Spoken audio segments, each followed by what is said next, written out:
It's an emergency. Give me that urgently. Give me the siren. Woo, woo, woo. CXC office, good morning. How may I direct your call? Good morning, my dear. I am Jessica's mother. I have a serious complaint. Did you hear about the Maths CXC? I'm not sure what you're talking about, ma'am. My dear, my daughter Jessica wrote the maths exam and she complained it was difficult. She said it was above her level. And mind you, she was not the only one who complained. Your daughter complained. Jessica's boyfriend complained. Plenty children complained.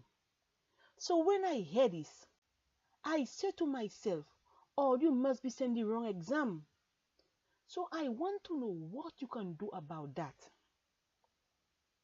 Very well, ma'am. I would like to ask you a few questions if that's okay. Of course. Can you tell me which questions on the paper were above Jessica's level?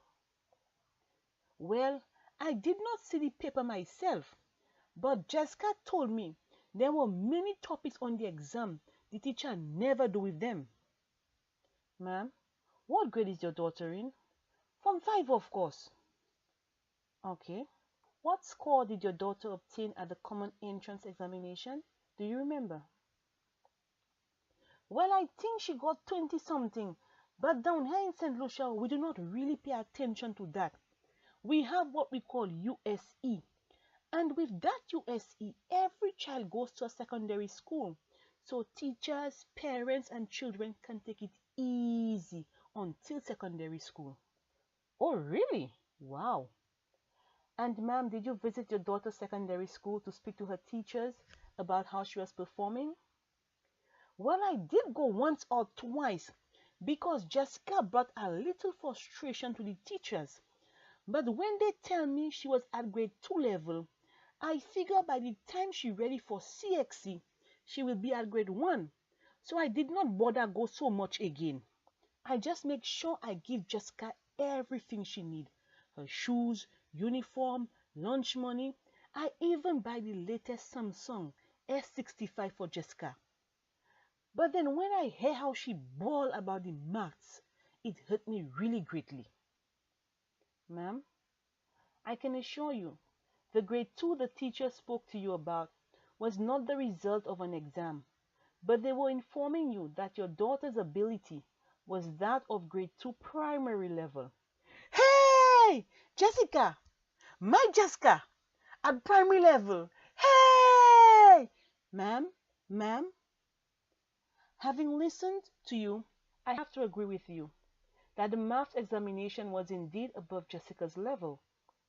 Jessica should have been given the grade 2 or 4 minimum standard exams instead. I have to tell you that you, along with your USC system, failed your daughter, and of course your daughter herself. Number 1, your daughter should have never been allowed into secondary school with any score below 50%. Secondly, having a universal secondary education system does not mean that students should not be given a sound education in primary school. In fact, teachers, parents, and all stakeholders should ensure that these children have a solid foundation and are ready for the transition into secondary school. The other thing too, Jessica owned a phone, which she could have used to help herself. Hasn't she heard of YouTube? Oh yes, my lady. It's Jessica that run YouTube. Give me the siren, woo woo woo. Kisha from Babu, no. First I fell one drop. And bang for the bang. It's Jessica's favorite. Really? Well, she should have been learning her maths and all other subjects there. I am very sorry, my lady, but Jessica will have to prepare herself to resit her exams next year. So you mean I have to pay more money for Jessica to write that maths again? Hey, Jessica will phone me, oh. Jessica, mene phone salaba mwen a 12 mwen vani. Et mette la chawan livu. Give me the siren. Woo, woo, woo. It's an emergency. Give me that urgently. Give me the siren. Woo, woo, woo.